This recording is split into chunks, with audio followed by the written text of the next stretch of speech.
Mgogoro binafsi wa nafsi ni mgongano wa ndani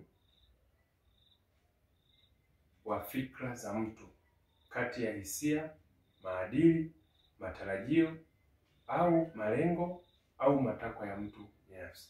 Kama ambavyo tulianza katika kipindi kilichopita, tulizungumza kwa kina maana ya mgogoro binafsi wa nafsi, ambapo kitaalamu tunaita personal conflict au tunaita internal conflict.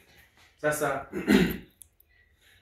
nimekuchagulia mada hii kwa sababu ni mada muhimu sana ambayo inabeba mambo yote ambayo yanatuzunguka katika kuishi kwetu, jinsi tunavyoweza kuyakabili na kuyapangilia, na mwisho wa siku kuweza kutengeneza maisha yetu ya kila siku.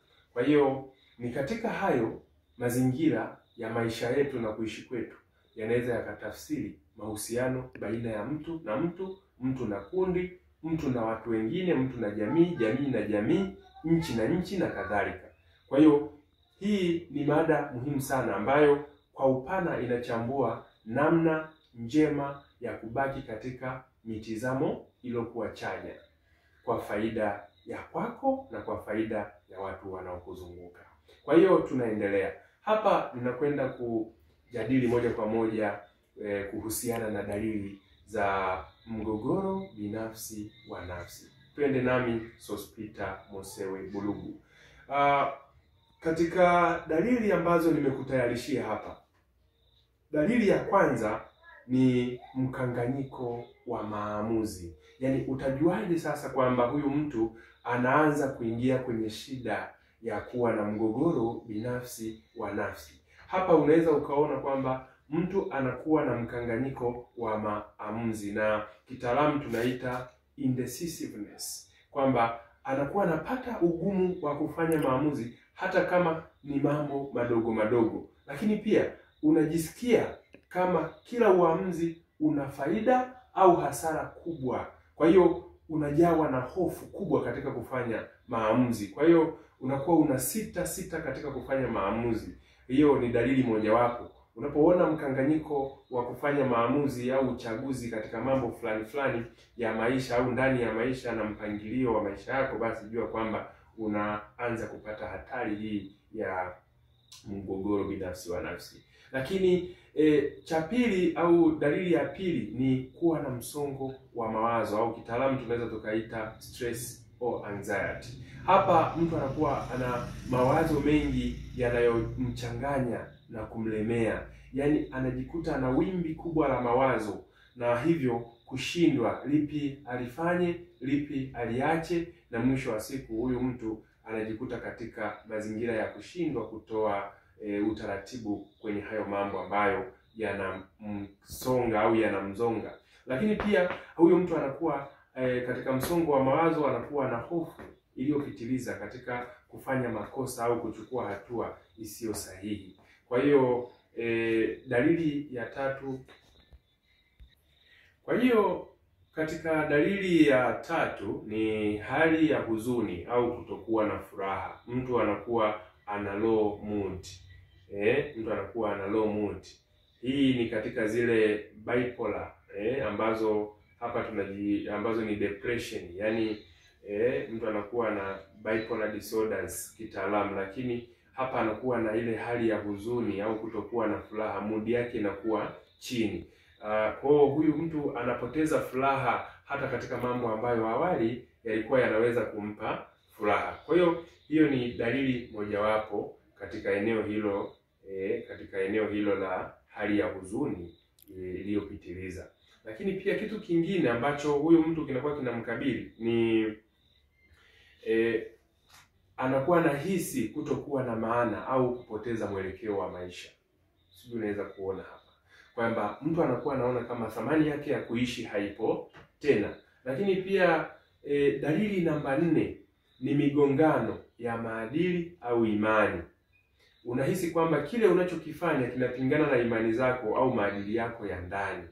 Kwa hiyo hapo unaweza kukuta mtu leo anaonekana katika mazingira haya, au leo anaweza akaamini kufanya hili jambo si sahihi, baadaye akajishauri tena akaona ni sahihi, baadaye tena akajizuia tena kufanya, akaona.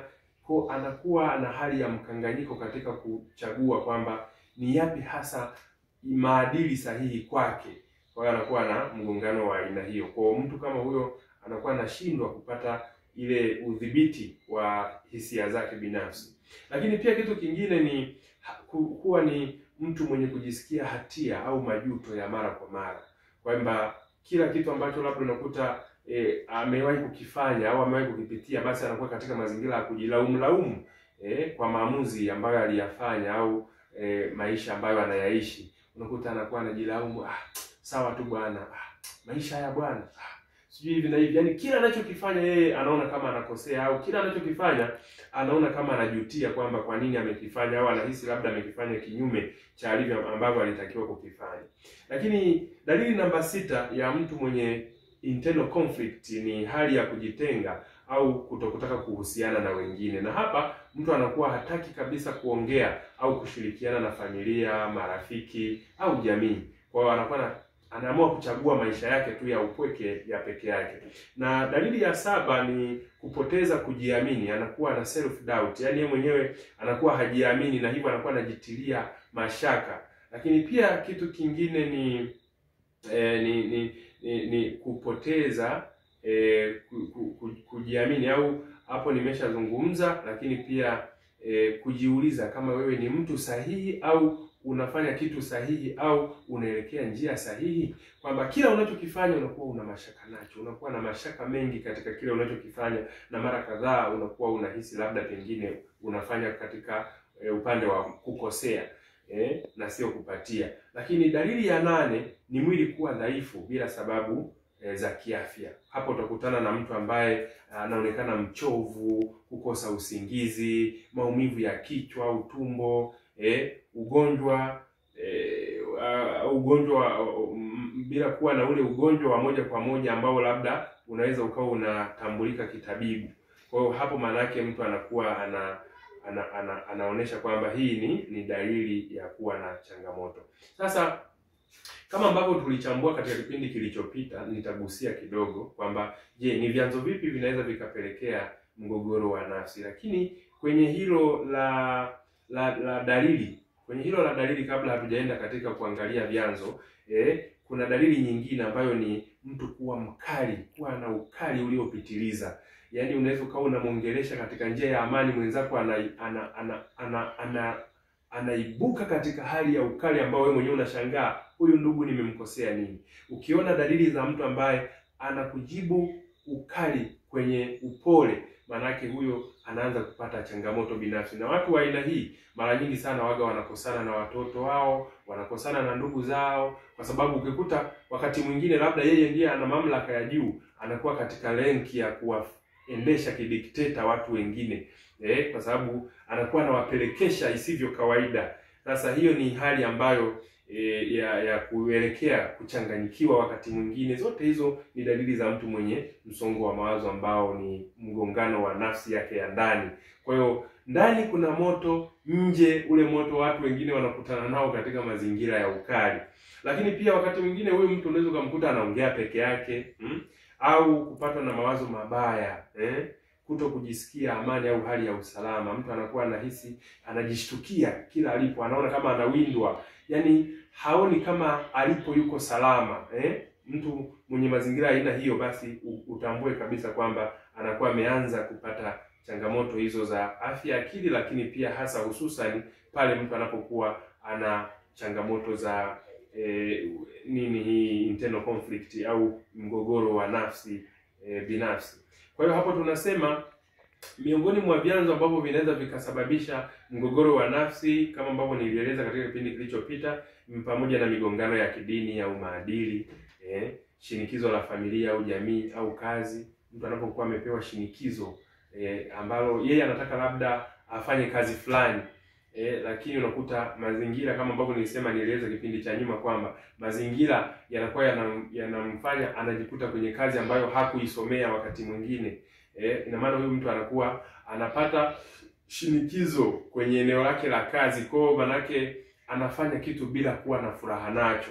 Lakini pia kuna shinikizo la kijamii, kwa mfano au familia, mtu anakuwa labda amepanga kumuoa mtu fulani, jamii au ndugu wanamwambia hapana, huyo usimuoe, oa huku, olewa huku. Hivyo vitu vyote vinakuwa vinamfanya mtu aingie kwenye mgongano wa ndani wa fikra yeye mwenyewe. Lakini pia kukosa mwelekeo au malengo ya maisha. Mtu anapopoteza mwelekeo, na mara nyingi sana hii huwa inawakumba watu ambao unakuta amejaribu jambo fulani limefeli kufanikiwa, amejaribu biashara hii amekula hasara, anajikuta labda katika hali ya madeni, au kwa namna moja ama nyingine anaanza kuona mwisho wa maisha yake. Au kwa wanafunzi unakuta amefanya mtihani huu amefeli, amerudia, au wakati mwingine anapata anakuwa disqualified kuendelea labda na mwaka wa masomo, inatakiwa tena arudie kabisa mwanzo. Hii yote inamfanya mtu aone malengo na mwelekeo wake umeisha, kwa sababu wakati anasoma alikuwa anajitazama akiwa ni daktari, ni mwalimu, ni muuguzi na kadhalika.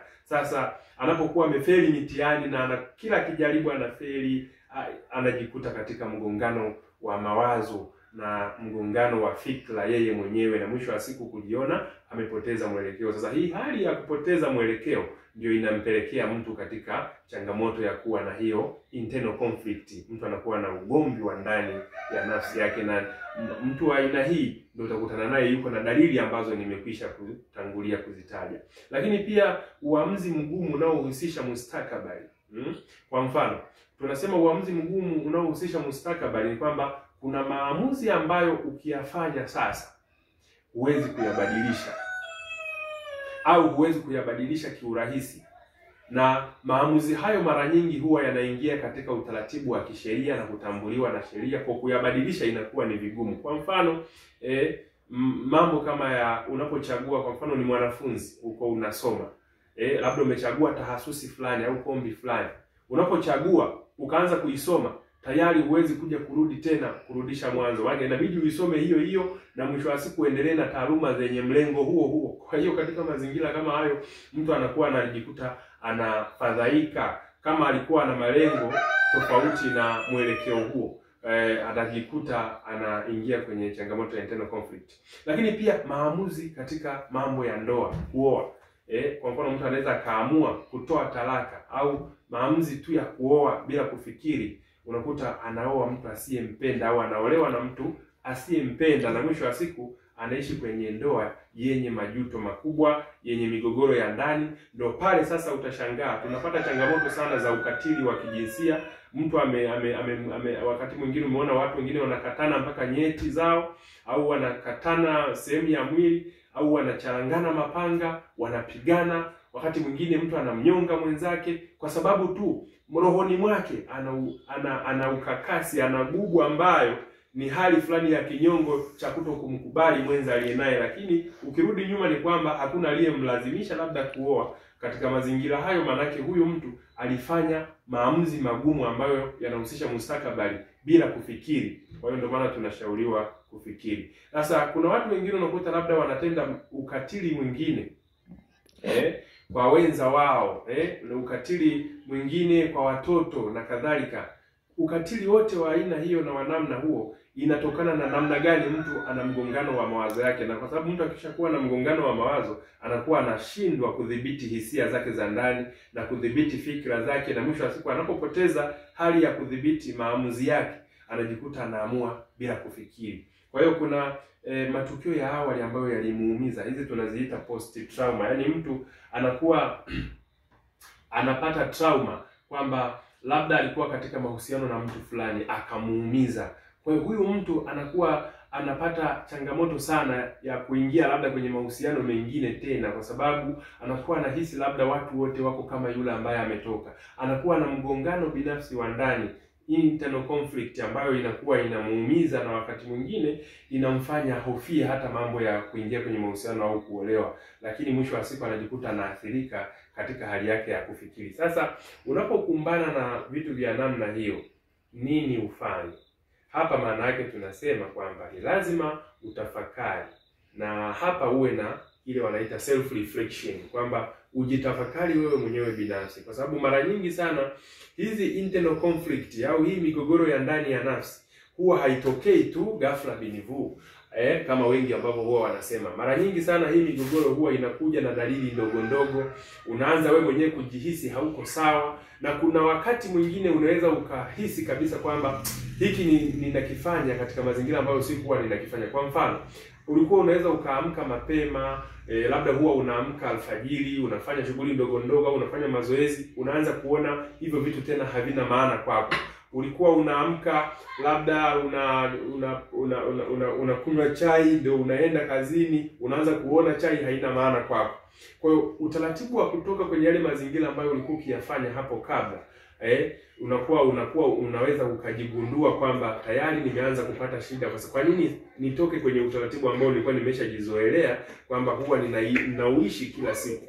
Au wakati mwingine kuto kujisikia hamu ya kufanya kazi, na wakati mwingine kuto kujisikia hamu ya kuwajibika. Ndio maana utashangaa kuna watu wengine hata kwenye ndoa unakuta analalamika kwamba mwenzangu hanipi haki yangu ya ndoa. Vitu kama hivyo, unakuta huyu mtu ana changamoto zake ambazo ziko ndani ya nafsi yake. Na ndio maana tunasema wanandoa na watu mlioko kwenye mahusiano, mjenge utaratibu wa kushirikishana, kuzungumza kinaga ubaga, ili kuweza kubaini mwenzako, kwamba umsaidie mwenzako badala ya kumuona ni muhanga ambaye anatakiwa kukimbiwa. Basi umsaidie katika nafasi yako hiyo ambayo uko nayo kwake, kwa kugundua kwamba mwenzangu anapata shida kwa sababu mwanzo hakuwa hivi, basi natakiwa nikae naye nimuulize labda kuna vitu gani vinavyomsibu, na kama una nafasi nzuri ya kuzungumza naye atakushauri namna njema ya kuyaendea mambo yake binafsi yanayomsibu, na wewe kwa sababu ni mwenza wake utamshauri kwa hekima, na mwisho wa siku mtatoka kwenye huo mkwamo na mtaendelea kuishi maisha ya furaha. Na hapo ndio tunasema kwamba unatakiwa kuzungumza na mtu wa kuaminika, rafiki, mshauri au mtaalamu wa kisaikolojia. Unaweza ukatuona wataalamu tukakushauri, lakini pia mtu wa karibu kama hivyo mme au mke, ndugu wa karibu ambao unaona, au na watu wengine ambao mnaheshimiana, viongozi katika maeneo mbalimbali ya kidini na kadhalika. Unatafuta msaada wa kushauriwa. Lakini pia kitu kingine, unaweza ukaandika hisia zako. Hapa unakuwa unaweza kuainisha, awali nilikuwa naweza kufanya hiki, leo siwezi kufanya hiki. Leo naweza kufanya hiki, mbona leo siwezi kufanya hiki? Hiki niliweza kuwa nakifanya, haya mambo mbona sasa hivi? Yaani unajifanyia self evaluation ambayo inakuwa inakusaidia wewe kujipima na kujiweka kwenye mzani kwamba mbona kama nina mabadiliko ambayo najihisi ni hali sio ya kawaida. Sasa ni pamoja na vitu kama hivyo, na yako mambo ambayo yanaweza tukakushauri kwamba ni namna gani uweze kufanya unapokumbana na hali ya namna hiyo. Kwa mfano unaweza kutafuta huo msaada wa kitaalamu. Kwa mfano utakutana na wataalamu wa afya, watakushauri mambo mbalimbali. Unaweza ukashauriwa kuto kujitenga, kuto kukaa mazingira ambayo utakuwa peke yako. Watakushauri labda kutafuta hobi na vitu ambavyo unavipendelea, na kutembelea maeneo ambayo yanakupa furaha au yanaongezea mwamko na ari ndani yako, ambayo itakurudisha kwenye hali ya kufikiri kawaida.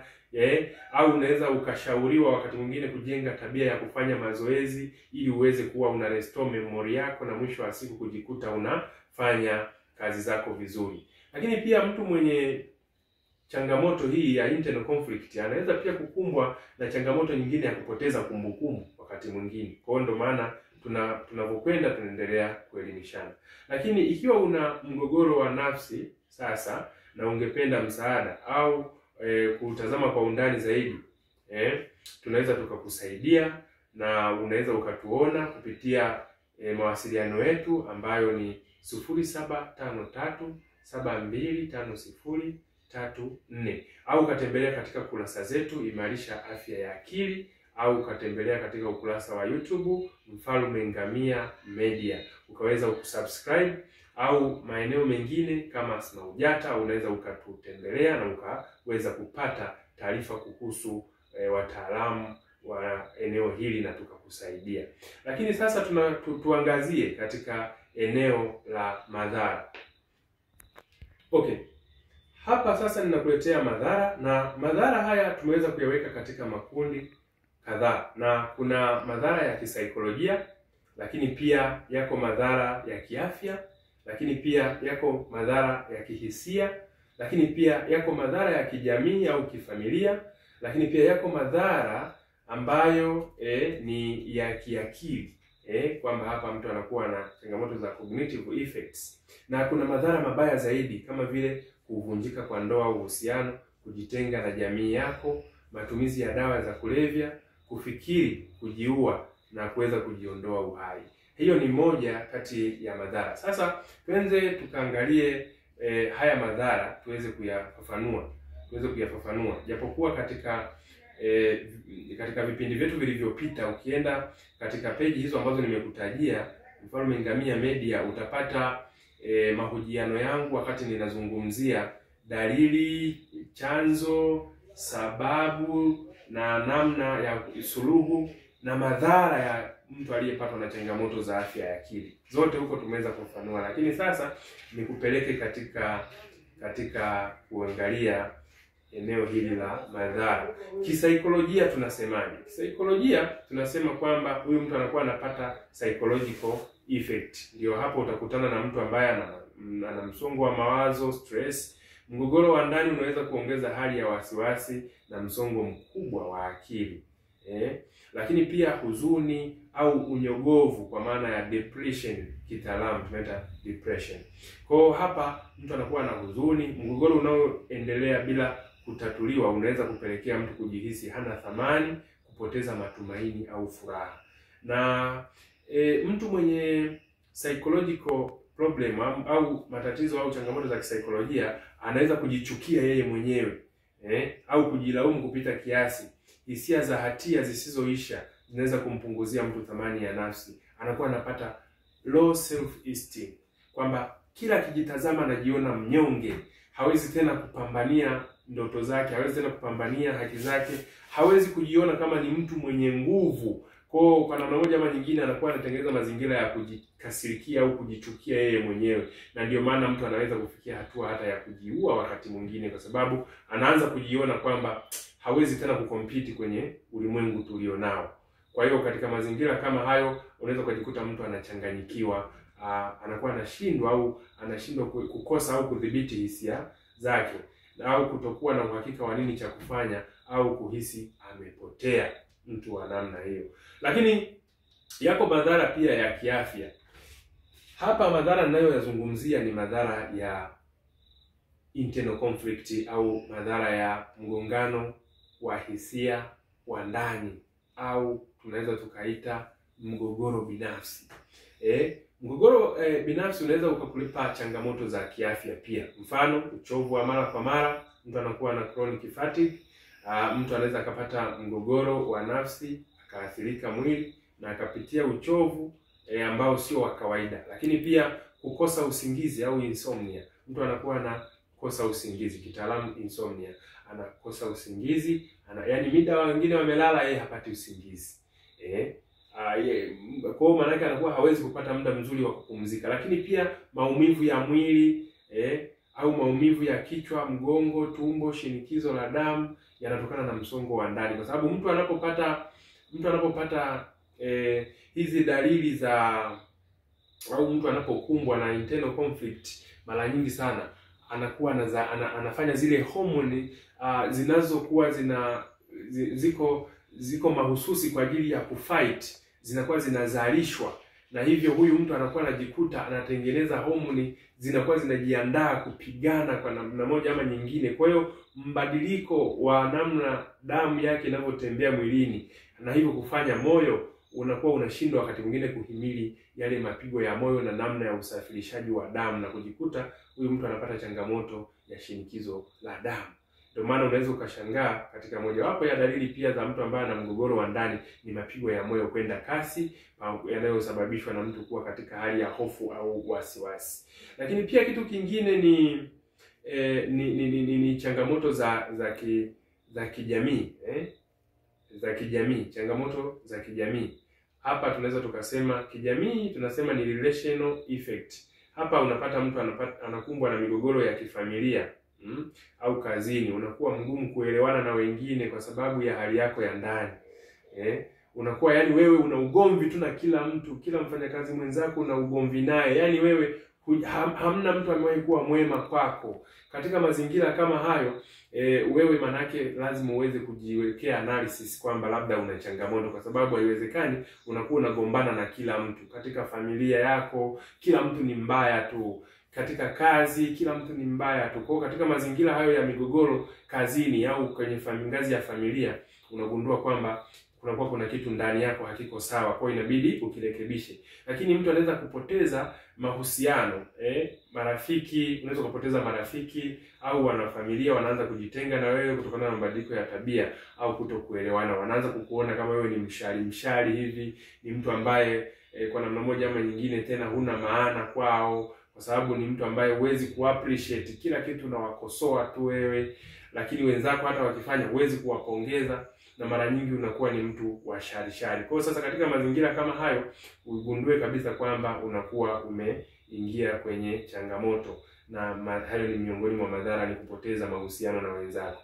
Lakini pia yako madhara ya kihisia au emotional effect ambazo unaweza kushangaa mtu anakuwa anajitenga na watu, au tunasema na social withdrawal, kwamba mtu anakuwa anajitenga, hutaki kuzungumza au kuwa karibu na watu wengine, hata wale wa karibu yako, labda mke au wazazi, ndugu wako uliozaliwa nao, unaanza kuwaona hawana tena maana kwako, unaanza kujitenga nao, unakuwa unatamani kupata muda wa peke yako. Lakini pia kuna kulipuka kwa hisia au tunasema ni emotional outbursts. Hii maana yake kama nilivyozungumza kule, unakuwa ni mtu mwenye hasira, hasira kupindukia. Unashangaa unaweza tu kama umekaa peke yako unaanza kulia au kutetemeka kwa hasira, kukasirika bila sababu kubwa, kwa sababu ya hali ya ndani isiyodhibitiwa. Hiyo ni dalili mbaya ni madhara pia yanayotokana na internal conflict ambayo haijadhibitiwa, na mwisho wa siku